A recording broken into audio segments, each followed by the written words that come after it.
ರಾಯಬಾಗ ತಾಲೂಕಿನ ಹಾರುಗೇರಿ ಕ್ರಾಸ್ನಲ್ಲಿರುವ ಶ್ರೀ ಯಲ್ಲಲಿಂಗ ಮಠದಲ್ಲಿ ನಡೆದ ಸತ್ಕಾರ ಕಾರ್ಯಕ್ರಮದಲ್ಲಿ ಕುಡಚಿ ಮತಕ್ಷೇತ್ರದ ಸುಮಾರು 35,000 ಎಕರೆ ಜಮೀನಿಗೆ ಈ ಏತ ನೀರಾವರಿ ಕಾಮಗಾರಿಯಿಂದ ನೀರಿನ ಸೌಲಭ್ಯ ದೊರೆತಿದ್ದು 200 ಕೋಟಿ ರೂಪಾಯಿ ವೆಚ್ಚದ ಶ್ರೀ ಕರಿಸಿದ್ದೇಶ್ವರ ಏತ ನೀರಾವರಿ ಯೋಜನೆ ಅಲಕನೂರು, ಮೊರಬ, ಸುಡ್ಡಟ್ಟಿ, ನೀಲಜಿ, ಹಾರುಗೇರಿ, ಯಬರಟ್ಟಿ, ಕೋಳಿಗುಡ್ಡ, ಯಲ್ಲರಟ್ಟಿ ಗ್ರಾಮಗಳಿಗೆ ಈ ಏತ ನೀರಾವರಿ ಯೋಜನೆಯ ಸೌಲಭ್ಯ ದೊರೆತಿದ್ದು ಶ್ರೀ ಕರಿಸಿದ್ದೇಶ್ವರ ಏತ ನೀರಾವರಿ ಯೋಜನೆ ಈ ಭಾಗದ ಎಲ್ಲಾ ರೈತರಿಗೆ ಅನುಕೂಲವಾಗಿದೆ. ಆದ್ದರಿಂದ ಕ್ಷೇತ್ರದ ಶಾಸಕ ಮಹೇಂದ್ರ ತಮ್ಮಣ್ಣನವರು ಈ ಯೋಜನೆಯ ಅನುಷ್ಠಾನಕ್ಕೆ ತರಲು ತುಂಬಾ ಶ್ರಮ ಪಟ್ಟಿದ್ದರಿಂದ ಎಲ್ಲಾ ರೈತರು ಖುಷಿಯಿಂದ ಇವತ್ತು ಶಾಸಕರಿಗೆ ಸತ್ಕರಿಸಿ ಗೌರವಿಸಿದರು. ಈ ಸಂದರ್ಭದಲ್ಲಿ ಬ್ಯಾಂಕ್ ಕಾಂಗ್ರೆಸ್ ಅಧ್ಯಕ್ಷ ಪ್ರದೀಪ್ ಹಾಲ್ಗುಣಿ, ಭೀಮು ಬದನಿಕಾಯಿ, ಶ್ರೀಶೈಲ್ ಮುಡಶಿ, ಸಿದ್ದಪ್ಪ ಹಾಡ್ಕರ್, ವಿಠಲ ಹುಳ್ಳೂರ್, ಸುಕುಮಾರ್ ಸೌದತ್ತಿ, ಚಿದಾನಂದ, ಬಾಳೇಶ ಹಾಡಕರ,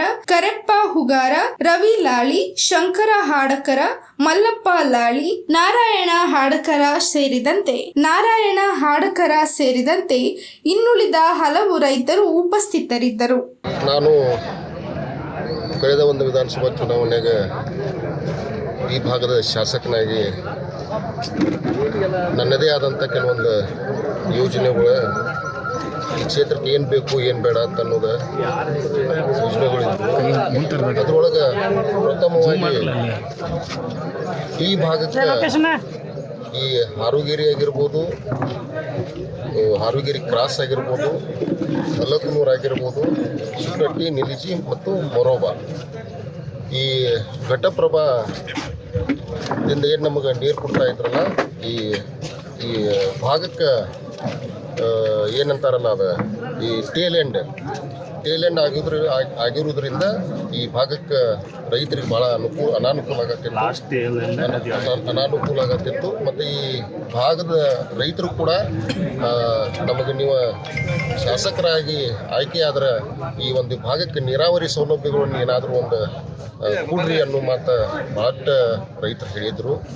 ಈ ಒಂದು ಕಾರಣಕ್ಕೆ ಈ ಭಾಗದ ಏನೋ ರೈತರ ಆಶೀರ್ವಾದ, ಈ ಭಾಗದ ಎಲ್ಲ ದೇವತೆಗಳ ಆಶೀರ್ವಾದ ಇವತ್ತು ಮೊನ್ನೆ ಬಜೆಟ್ನಲ್ಲಿ ಅನೌನ್ಸ್ ಆಗಬೇಕಾಗಿತ್ತು. ಬಜೆಟ್ನಲ್ಲಿ ಯಾಕೆ ಅನೌನ್ಸ್ ಆಗಲಿಲ್ಲ ಅಂತಂದರೆ ಬಜೆಟ್ ಗಾತ್ರ ಭಾಳ ದೊಡ್ಡದಿತ್ತು.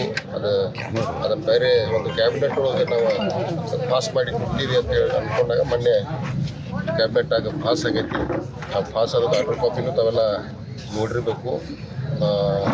ವಿಶೇಷವಾಗಿ ಇನ್ನೂ ನಮ್ದು ಈ ಕರಿಸಿದ್ದೇಶ್ವರ ಯಾತ ನೀರಾವರಿ ಒಂದೇ ಅಲ್ಲ, ಇನ್ನೂ ಆರೋಗ್ಯ ಜ್ಯೋತಿ ಅಂಥೇಳಿ ಅಲ್ಲಿ ಒಂದು DPR ಮಾಡಿಟ್ಟಿದ್ದೀವಿ.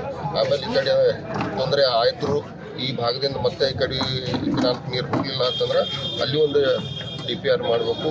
ಕುರ್ಚಿ ಗ್ರಾಮೀಣಕ್ಕೆ ಸಂಬಂಧಪಟ್ಟಂಗೆ ಅದಕ್ಕೂ ಆಲ್ರೆಡಿ ಸರ್ವೆಗೆ 30 ಲಕ್ಷ ರೂಪಾಯಿ ಸ್ಯಾಂಕ್ಷನ್ ಆಗ್ಯಾವ. ಅದಕ್ಕೆ ನಾನು ಹೆಚ್ಚಿನ ನನ್ನ ಕ್ಷೇತ್ರಕ್ಕೆ ಎಲ್ಲಿ ನೀರಾವರಿ ಸ್ವಲ್ಪ ತೊಂದರೆ ಐತಲ್ಲ ಆ ನೀರಾವರಿಗೆ ಪ್ರಾಮುಖ್ಯತೆಯನ್ನು ಕೊಡುವಂಥ ಕೆಲಸ ನಾನು ಮಾಡತ್ತೀನಿ. ಸರ್, ಏತ್ ನೀರಾವರಿ ಬಜೆಟ್ ಎಷ್ಟಿದ್ರಿ? ಇದು ಬಜೆಟ್ ಅಂತಂದ್ರೆ ಒಂದು ಸರ್ವೆ ಮಾಡಿ ಒಂದು DPR ಮಾಡಿರ್ತಾರೆ. ಈಗ ಒಂದು ಸರ್ವೆದಾಗ ಮೊದಲು 2 ಸರ್ವೆ ಮಾಡಿದರು. ಮೊದಲನೇ ಸರ್ವೆದಾಗ ಭಾಳ 200 ಕೋಟಿ 300 ಕೋಟಿ ಮಟ್ಟ ಹೋಯಿತು. ಬಟ್ ಎರಡನೇ ಸರ್ವೆದಾಗ ಹೆಂಗೆ ಮಾಡಿದ್ರು ಗೊತ್ತಲ್ಲ, ಅದು ಹತ್ರ 200 ಕೋಟಿ ರೂಪಾಯಿ ಬಂದೈತಿ. ಮತ್ತು ಆದ್ರೂ ಅದು ಕಮ್ಮಿ ಬಿದ್ರೂ ಅದಕ್ಕೆ ಹೆಚ್ಚಿನ ಅನುದಾನ ಕೊಡುವಂಥ ಕೆಲಸ ಮಾಡ್ತಾರೆ.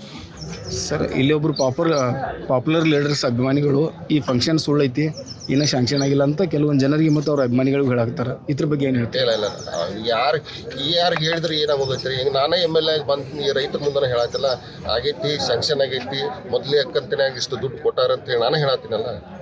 ಸರ್, 8 ಗ್ರಾಮಗಳಿಗೆ ಸೌಲಭ್ಯ ಒದಗಿಸ್ತದೆ.